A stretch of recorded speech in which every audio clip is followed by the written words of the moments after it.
السلام عليكم ورحمة الله وبركاته دمان أمد الصومالية horta marka hore waa salaama waxaan si gaar ah u salaamaa reer Afgooye iyo guud ahaan reer gobolka Shabeellada Hoose laakiin labada degmo aan si gaar ah u salaamaa waa degmada Afgooye iyo degmada Wanlaweyn degmada aadka qaaliga noogu ah ee Wanlaweyn salaamullaahi calaykum reer Wanlaweyn aad u salaamintiin dhammaantiin waxaan kaloo si aad u salaamaa oo si gaar ahaaneed oo bishaaran aan u wadaa dhalinyarada kacdoonka gobolka Shabeellada Hoose dhalinyarada qaybta ka ah kacdoonka dib u hagaajinta dib u hanashada maamulka gobolka Shabeellada Hoose dhalinyaradaas waxaan ugu bishaareynaa maasha Allah waxaa loogu soo duceeyey saddexda masjid ee degmada Afgooye ugu waaweyn ayaa loogu soo duceeyey culammada ugu waaweyn u soo duceysay sababtoo ah xaqa ayay iftiiniyeen xuquuqda ma aragtay gobolka ka maqan ay iftiiniyeen dhibaatada degmada Afgooye ka jirtay iftiiniyeen marka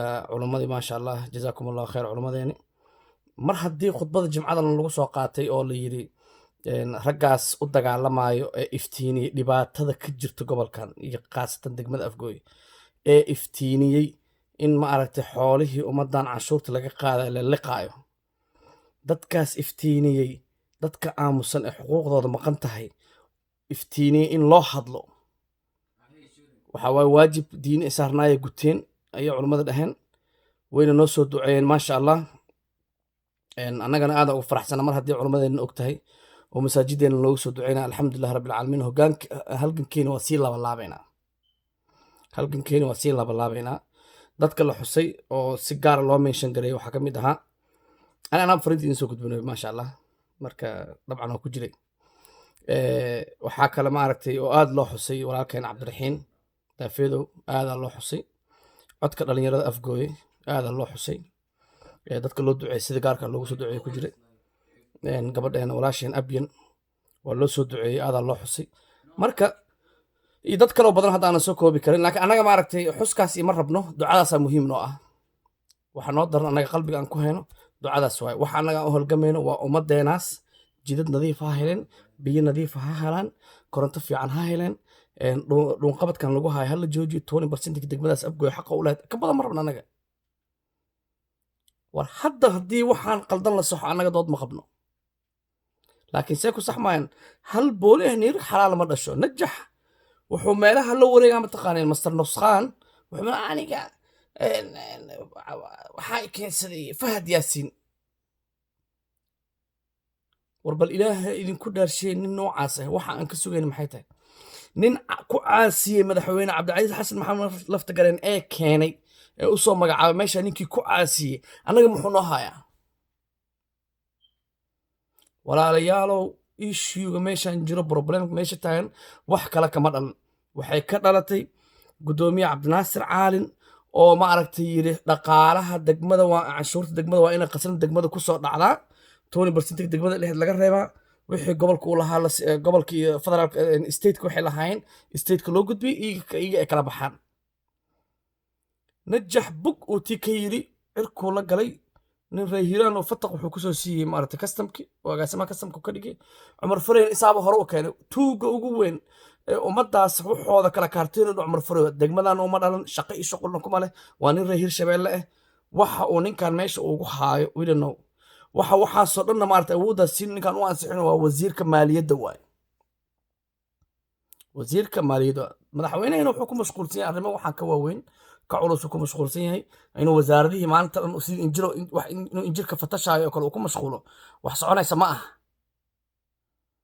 ma fahanteen marka cudurka oo dhan kansarka gobolka laga heesto musuqmaasuqa aabihiis waa master nusqaan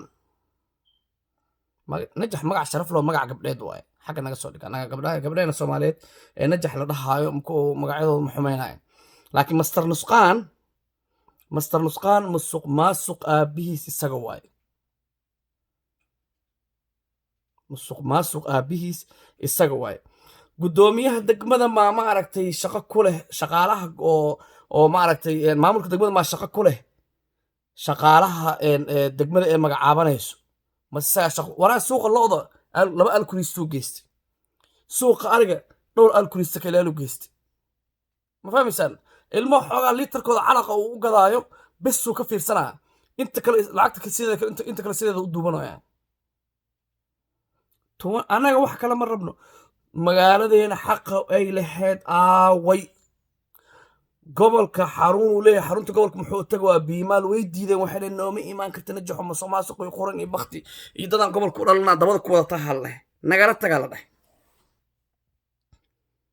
waxaas nagala tagay dhehen.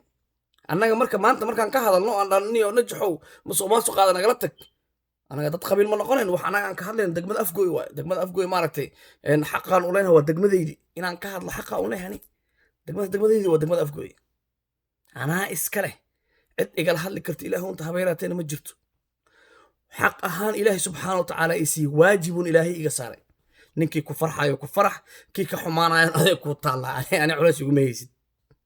kii ka xumaanayo wallah adeeg ku taalla ani culays iguma haysid. I don't care. mafahante? laakiin dhiiqada afgooy anay idhibe because anay dadkayga ku nool yihiin.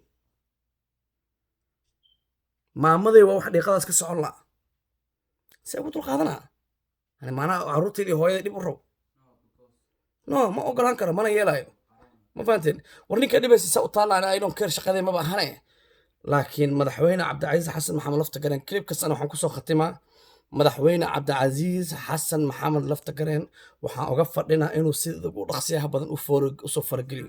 isagaa ilaahay subxaana wa tacaala mas-uuliyad ka saaray, isagaa xilkaan qaaday, isagaan uga fadhinaa inuu arrintan wax ka qabto. ururka halganka gobolka shabeellada hoose xaq u darradan waxaan leeyahay masaajidaba haddii culammada idinkaga soo duceysay wallahi waad guulaysanaysaan biidni illaahi tacaala. howshiina hala wato. master nusqaan gabalkiisa waa dhacay, waa ahaaday. xitaa iska dhaafee dembiyada u galaa lagu soo oogi doonaa. dembiyada u galay ayaa lagu soo oogi doonaa biidni illaahi tacaala. waana guulaysan doonaa. afgooy way guulaysanaysaa. afgooy dhigbaxan ku socda wuu istaagi doonaa. afgooy sistemkii ay ku noolaan jirtay iyo sidii ay ahayd bilicdeedii iyo quruxdeedii way soo laabanaysaa. hadalkaas dad buu dhibaa waa ogahay. afgooy will be back insha allahu tacaala. asalaamu calaykum waraxmatullahi wabarakatu.